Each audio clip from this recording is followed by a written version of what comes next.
우리 별교회 성도 여러분, 지난 한 주간도 잘 보내셨지요? 오늘이 벌써 2023년의 맨 마지막 주일이고 또한 맨 마지막 날입니다. 올 한 해 정말 많이 수고 많이 하셨습니다. 올 한 해 정말 힘든 한 해를 보내셨지요? 정말 올해는 참 급변했던 한 해였던 것 같습니다. 여러 가지 사건 사고도 좀 있었고요. 처음에 올 초만 해도 환율이 그렇게 높아질 줄은 몰랐습니다만 환율과 물가가 거의 2배 이상 치솟았던 것 같고요. 그리고 또한 우크라이나 러시아 전쟁, 그리고 이스라엘과 팔레스타인 전쟁으로 인해서 그 영향 때문이기도 하고, 또한 전 세계는 불황에 아직 시달리고 있는 것 같습니다. 코로나가 끝났어도 아직까지도 그 여파가 있는 듯 하고요. 이건 나이지리아도 새로운 대통령이 들어섰습니다만은 아직까지는 그렇게 눈에 띄게 치안이 좋아졌다거나 아니면 사회 기반 시설이 좋아진 것을 피부로 느끼지를 못한 것 같습니다. 또한 최근 한 3, 4년 정도 기간 동안에 한국인들 납치 피납되는 사건이 없었는데 지지난주에 피납이 됐었죠. 그런데 다행히도 어제 또한 석방되는 일도 있었습니다. 참 여러 가지 사건들이 나타났는데요. 아무튼 여러분들이 많은 기도를 하는 가운데 또한 그 대우건설 직원분들이 잘 석방이 된 것을 또한 감사하게 생각을 합니다. 아무튼 이곳 나이지리아 생활이 여러분들이 이제 회사를 운영하시는 분들도 계시고 회사를 다니시는 분들도 계시는데 정말 힘들고 어려운 한 해였으리라라고 생각이 됩니다. 그래도 하나님의 은혜 가운데 우리를 잘 보호 인도해 줬음을 또한 감사하게 우리가 생각해야 될 것입니다. 또한 그러한 그 생활적인 뿐만 아니라 여러분들의 신앙생활, 그 믿음에 또한 여러분들이 올 한 해 동안 어떠셨는지 모르겠습니다. 제가 말씀을 전한다고 전했습니다만은 여러분들이 그 속에서 많은 은혜를 받으셨는지, 제가 참 재미없는 설교를 해 나가는데도 불구하고 여러분들께서 그 말씀 속에서 또한 어떤 은혜를 받으셨는지 모르겠습니다. 지난 한 해 우리가 선을 이루고 덕을 세우는 교회와 성도란 제목을 가지고 로마서 15장 2절의 말씀을 가지고 우리가 한 해 동안 생활해 왔는데, 우리가 얼마나 또한 선을 쌓으면서 덕을 이루는 그런 모습을 보였는지 한번 생각해 보기도 합니다. 엄청 우리들 신앙 속에서 얼마만큼의 그런 신앙의 성장을 이루었는지 한번 오늘 되돌아보는 시간을 가졌으면 좋겠다라는 생각을 가져보면서, 또한 내년 한 해 말씀을 어떻게 이루어 나갈 것인지, 그 하나님의 말씀을 이루는 그 교회와 성도란 제목을 가지고 제가 말씀 주제를 한번 정해보았는데요. 하나님께서 우리를 향하신 그 뜻과 우리를 향하신 그 경륜에 따라서 우리는 또한 내년 한 해에도 성도로서 또한 같은 몸된 교회를 섬겨나가는 몸된 지체로서 하나님의 자녀로서 우리가 어떻게 살아가야 될지를 또 한번 고민해보는 그런 시간을 가졌으면 좋겠습니다. 일단 우리가 맨 마지막 성찬을 나누면서 주님의 은혜를 감사하면서 내년 새로운 한 해를 각오를 다지는 그런 귀한 시간을 가져보도록 해보겠습니다. 오늘 또한 말씀을 통해서 한번 은혜를 나누어 보고자 합니다. 첫째는요, 복음을 위해서 고난을 감수해야 할 것입니다. 오늘 말씀 24절을 보시면은 나는 이제 너희를 위하여 받는 괴로움을 기뻐하고 그리스도의 남은 고난을 그의 몸된 교회를 위하여 내 육체에 채우노라 라고 말씀을 하고 있습니다. 사도 바울이 지금 그 골로새 교회를 향하여 권면의 말씀을 전하고 있는데요. 오늘 말씀을 보시게 되면은 그 예수 그리스도께서 인류 구원을 위해서 받아야 할 그 고난이 그 남아있는 듯한 말씀을 하고 있는 것을 보실 수가 있는데요. 이것은 참 우리가 그렇게 해석한다는 것은 사실은 잘못된 해석이고요. 예수 그리스도의 고난이 그 불충분하다는 말은 결코 아닙니다. 예수 그리스도는 인류 구원을 위해서 십자가의 고난을 당하심으로 인해서 그 구원은 차고도 넘치는 것이 분명한 것입니다. 그렇다면 사도 바울이 지금 오늘 말씀하고 있는 그 뜻이 무엇일까 한번 생각을 해보게 되면요, 주님께서는 그 십자가의 죽으심으로 말미암아서 그 인류 구원의 그 구속 사역을 완성하셨습니다. 아주 차고 넘치는 완성의 모습을 보여주셨습니다. 그런데 지금 사도 바울은요, 그 복음이 전파되는 과정 속에서 필연적으로 고난이 뒤따른다는 것을 말씀해주고 있는 것입니다. 그래서 자신이 그 복음을 전하는 그 과정 속에서 어떠한 고난이 온다 할지라도 그 고난을 감수하겠다라는, 감내하겠다라는 그 사명을 밝히고 있는 것을 보실 수가 있습니다.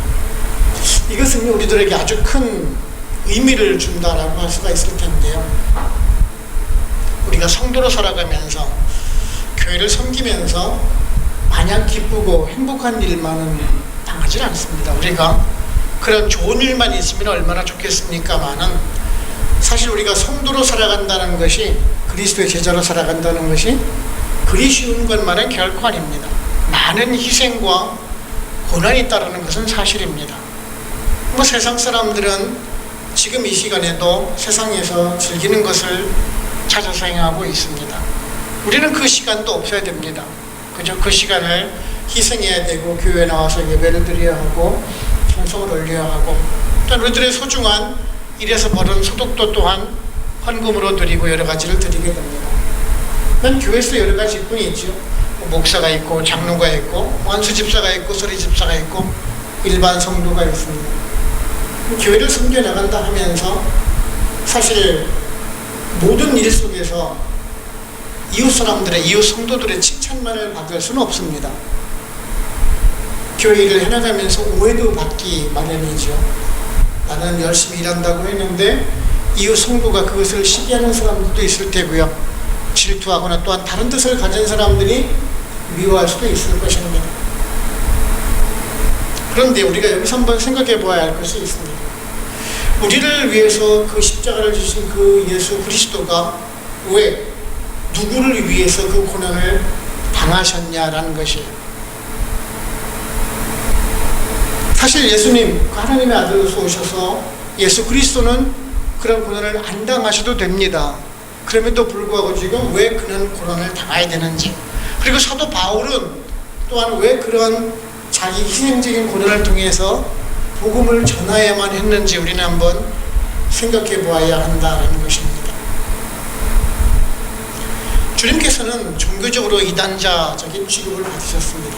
하나님을 모욕한다라는 누명을 쓰고 고통스럽게 십자가에서 달려서 돌아가셨습니다.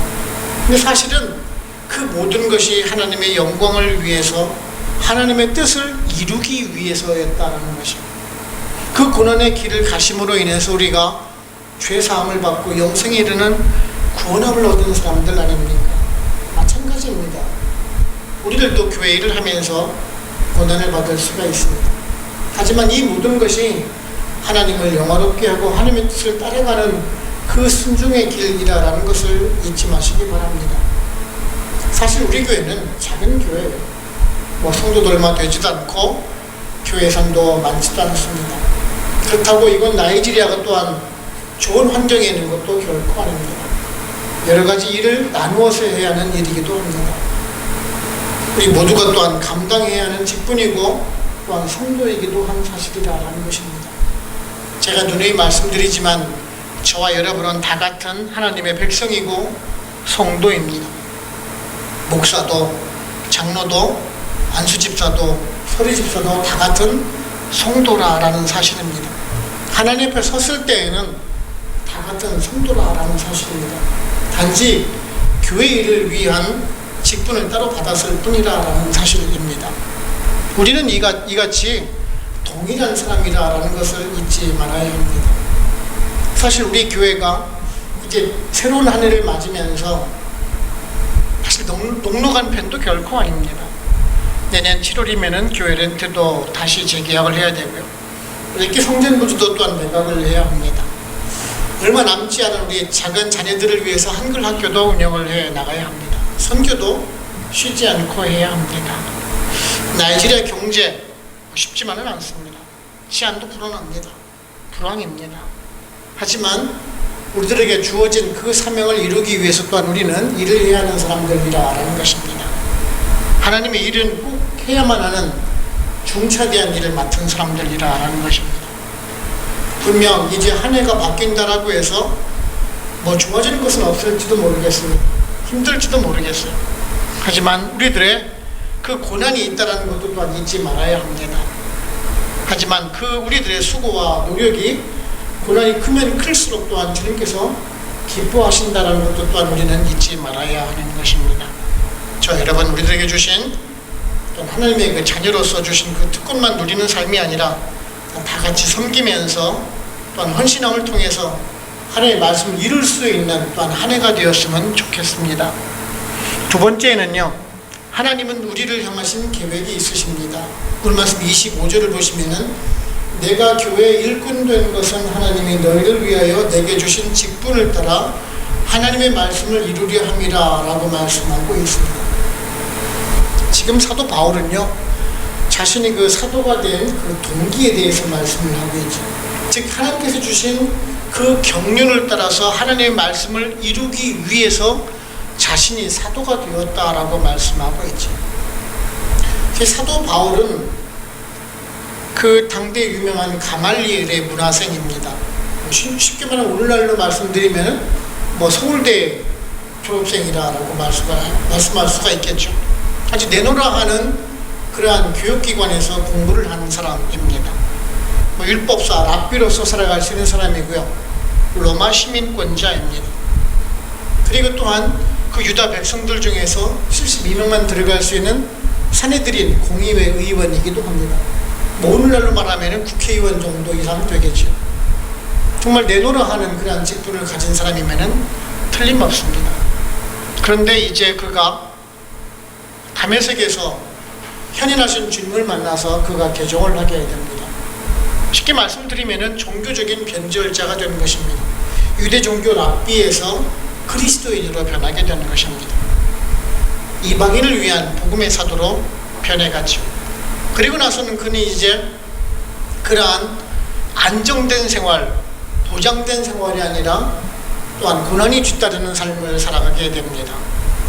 고린도후서 11장 22절 이하를 보시게 되면은 얼마나 그가 고난을 받았는지를 알 수가 있습니다. 뭐 감옥에 가는 것은 아주 그냥 흔한 일이었고요. 40에 하나 가만매 39대를 5번씩이나 맞죠. 당시에 40대 이상은 태형을 가하지를 못하게 되어 있습니다. 그 높은 그 채찍 끝에 납덩어리가 달려있는데 그걸 40대 이상을 맞게 되면은 죽을까봐 그렇습니다. 그래서 법률적으로 정해지는 것이 39대입니다. 그 39대까지 때릴 수 있는 것을 갖다가 5번씩이나 맞았어요. 3번이나 퇴장을 맞았고 또한 3번 배를 타고 가다가 파선을 하였습니다. 돌에 맞아 죽을 뻔한 일도 있었죠. 루스트라에서 강도에 맞고 배고픈 적은 수십 차례 있었다라고 고백을 하고 있습니다. 그런데 우리도 사실 이곳 제가 힘들다라고 나이지리아가 힘들다라고 얘기를 하지만 우리가 이곳에서 생활을 해나가면서 과연 사도 바울처럼 그렇게 힘들었나라는 생각을 한번 해보게 됩니다. 사실 우리는 힘든 생활을 했다 손 치더라도 사도 바울과 비교도 하지 못할 정도로 편한 생활을 했다라는 것을 우리는 사실 고백하지 않을 수밖에 없을 것입니다. 힘든 생활이지만 그래도 주님께서 지켜주셨고 그 속에서 우리는 즐거움을 찾으면서 교회 성도 생활을 해왔습니다. 그런데 말입니다. 우리가 이곳에서 나이지리아에서 생활을 해오면서 여러분들은 혹시 그런 생각을 혹시 안 해보셨습니까? 하나님께서 왜 나를 이곳 나이지리아에 보내셨을까? 여러분들 회사도 경영하시는 회사나 아니면은 근무하시는 회사도 좋은 곳이 있을 텐데 더 좋은 곳이 있을 텐데 왜 그곳을 가지 못하시고 나이지리아로 보내셨나? 나를 왜 이렇게 힘든 곳에 보내셨나? 혹시 그런 생각 안 해보셨습니까? 제가 이제 최근 들어와서 많이 설교하는 내용이지만은 하나님의 경륜이라는 것이 있습니다. 하나님께서는 뜻이 있으시고 생각이 있으시기 때문에 우리를 이곳에 보내셨다는 것입니다. 저도 그 생각을 해요.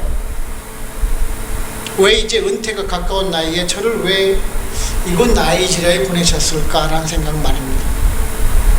더 좋은 사역지가 아닌 왜 나이지리아를 보내셨을까?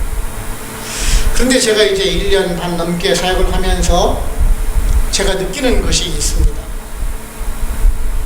하나님께서는 실수가 없으신 분이고 완전하신 하나님이시구나라는 생각을 가집니다. 그래도 하나님께서 이 늙은 나에게, 이 연약한 나에게 그래도 쓰실 때가 있기 때문에 나를 이곳에 보내시지 않았나라는 생각을 가져보게 됩니다. 기존에 사역하신 목사님들은 어떠셨는지 모르겠어요. 물론 저보다 훨씬 영성이 뛰어나시고 좋은 분이시면 틀림이 없었을 것입니다. 그럼에도 불구하고 왜 저 같은 나를 이곳에 보내셨나라는 생각을 돌아보게 되면요, 분명 하나님께서는 다음을 위한 준비 과정을 통해서 그것을 위해서 나를 보내시지 않나라는 생각을 가져보게 됩니다. 사실 우리가 코로나가 끝나고 나서 이제 힘든 시기를 보내면서 렉기 성전 부지도 매각을 해야 되고 새로운 성전도 준비를 해야 되는 시기 속에 있습니다. 저는 그 생각을 가져보게 됩니다. 앞으로 이곳 나이지리아에 제 뒤에 오실 새로운 더 좋은 목사님을 위한 터전을 준비하기 위해서 나를 보내시지 않았나라는 생각을 가져보게 됩니다. 이곳 나이지리아가 2035년이 되면 앞으로 10여 년 이상 되고 나면은 세계 15위 경제대국이 된다라고 합니다. 그게 이제 50년 뒤에는 세계 5대 강국 중에 하나가 나이지리아가 될 것이다라는 그러한 경제 분석가들이 내온 자료를 보았는데, 뭐 지금 당장을 보아서는 뭐 어림도 없는 소리겠지요, 그죠? 하지만 젊은 나이지리아가 앞으로의 각오만 다져지고 새로운 대통령이 와서 새롭게 변혁된 정책을 펴고 이 나라가 바뀌어진다라면 또한 불가능한 것도 결코 아니라는 사실입니다. 자, 그렇다면 앞으로의 20년, 30년 뒤에 이곳 나이지리아의 이곳 베델 한인교회가 어떻게 성장해 나갈 것인지가 한번 모습이 그려지기도 할 것입니다. 많은 한인분들이 이곳 나이지리아를 섬겨갈 것입니다. 물론 우리들이야 짧게 3년, 5년, 10년 섬기다 할지라도 그 후에 오시는 성도님들이 또한 이곳 베델 한인교회를 하나님의 든든한 교회를 세워나갈 것이다라는 것이에요. 그것을 위한 준비하는 사람이 과연 누구겠느냐라는 것이에요. 저와 여러분들이라는 것이에요. 저 여러분들을 이곳에 보내신 이유가 하나님의 뜻을 이루기 위해서 우리를 이곳에 보내셨다는 것이에요. 저는 물론 이곳이 힘든 생활이라 할지라도 저는 힘들다라고 생각을 하질 않아요. 오히려 요즘에 즐겁게 생활을 하고 있어요. 운동도 하고요, 책도 마음껏 읽고요. 이곳에 우리를 통해서 보내준 그 하나님의 경륜하심이 분명히 있을 것입니다. 또한 우리들에게 힘든 시간이 될 것은 분명한 사실이에요. 앞으로의 2, 3년이 정말 이 베델 한인교회 우리 성도님들 정말 힘든 시간이 될 수도 있어요. 하지만 우리가 이 시기를 잘 견디고 이겨나간다라면 분명 우리를 향한, 하나님의 교회를 향한 그 깊은 뜻이 또한 우리를 향해서 이루어질 것입니다. 하나님께서는 분명 우리를 이끄시고 하나님 계획하신 바를 이루어 나가실 것입니다. 그래서 우리는 이것을 회피하거나 두려워해서도 결코 안 될 것입니다. 교회에 충성된 일꾼으로서 또한 하나님의 말씀에 순종함으로 따라가야 할 것입니다. 저와 여러분은 우리 각자를 향하신 하나님의 경륜이 무엇인지를 깨닫고 그 경륜을 따라서 하나님의 뜻을 이루어드리기 위해서 최선을 다해서 헌신해 나가실 수 있는 저와 여러분들 되시기를 바랍니다. 세 번째는요, 우리를 세우심은 우리를 온전하게 하시기 위한 것이다 라는 것입니다. 28절을 보시면은 우리가 그를 전파하여 각 사람을 권하고 모든 지혜로 각 사람을 가르치면 각 사람을 그리스도 안에서 완전한 자로 세우리 함이니라고 말씀하고 있습니다. 6절부터 말씀하고 있죠. 우리 성도들이 그 하나님의 비밀을 맡은 자라고 말씀하고 있습니다.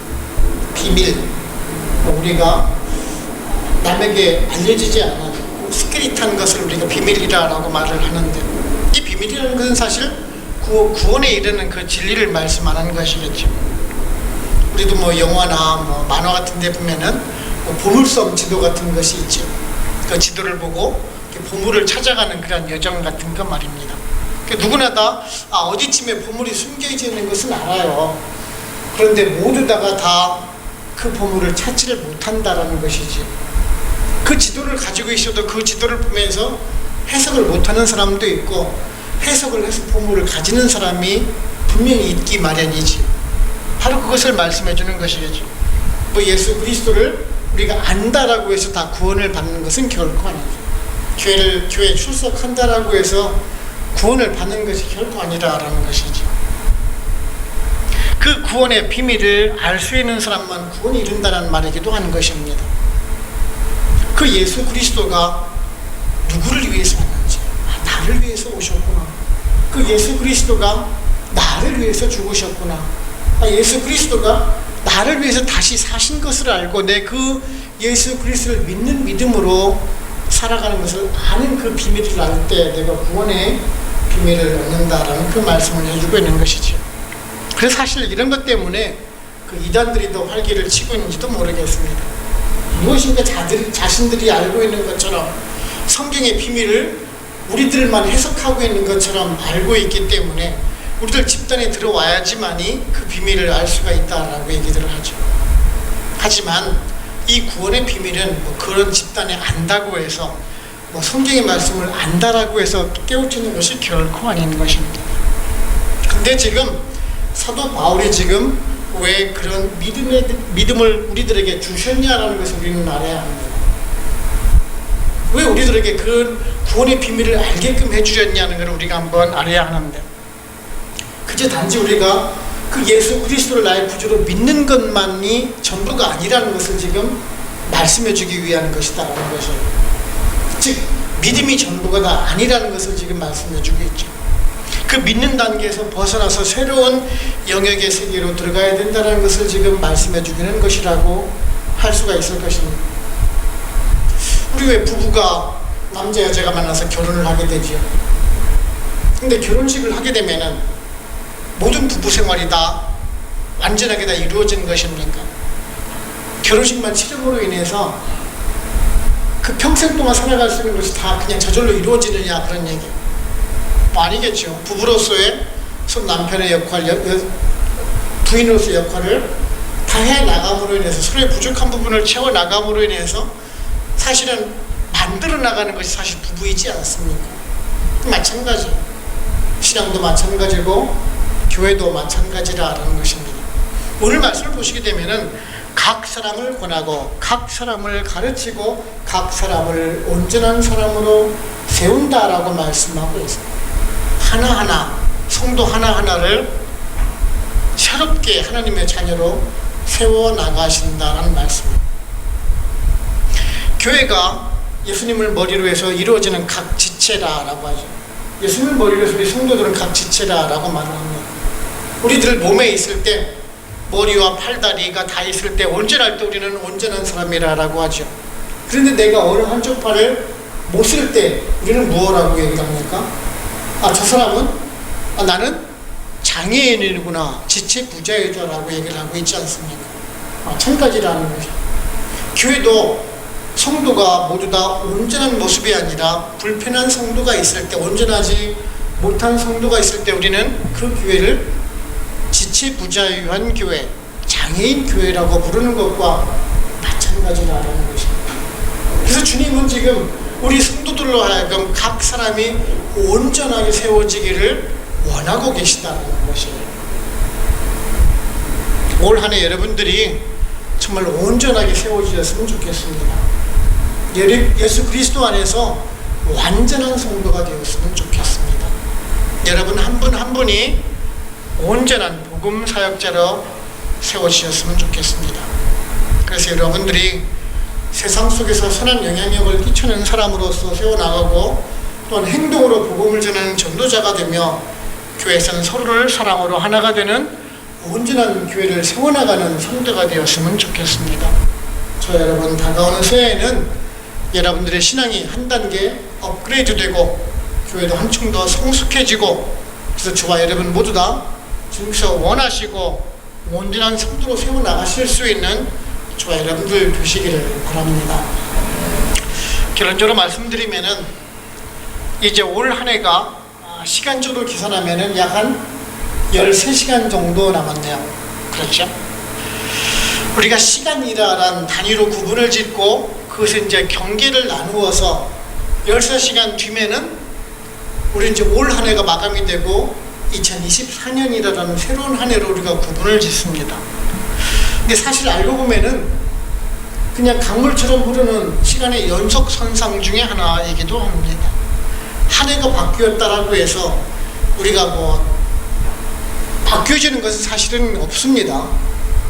어제가 내일이 되는 거고 오늘이 되는 거고 오늘이 내일이 되는 것, 그것뿐입니다.